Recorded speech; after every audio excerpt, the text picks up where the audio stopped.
This is the stunning Hyundai Veloster N eTCR. At the end of November, we went to Vallelunga, where WSC had organised an official test session. We had the opportunity to chat to Augusto Farfus, one of the most experienced drivers in touring cars, and currently engaged by Hyundai as their eTCR test driver. This new challenge with the electric engine makes everything new. The read of the car, the setup, all the development we are doing to get the car into the window. It is a brand new and very exciting period for my driving career. The car is fast. It is very different from everything I drove so far, and I'm really loving it. The driving style for these cars are very different. Tires are different, the weight of the car, the power delivery is very different. So it is a kind of a learning process for me, for the engineers, for the team. We're coming from a long way. There is still a lot of stuff to work and to develop on the car, but I'm sure the race will be very exciting.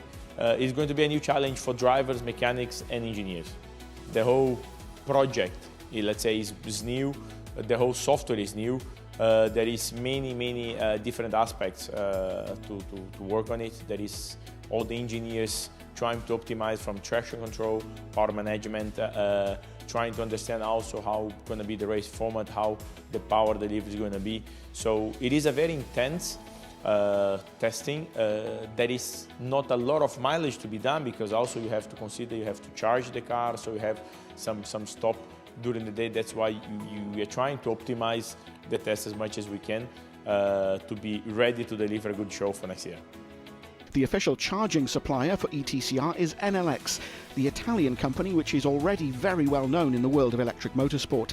We asked Michele Cecchini, the head of e-motorsport at NLX, just why the company is involved in racing. Motorsport environment is the right laboratory for what we want to do, and what we want to do is to develop technology in order to enable the energy transformation. What is better than a track, a circuit, to develop something, to accelerate the development process and to make more and more robust products. Moreover, we think that the sustainability is something that is going to be very important for the motorsport. We like to be the one who is enabling this transformation, making some sustainable motorsport activities. WSC will be organising a number of other tests in the coming months, and we'll be there with our crew to update you.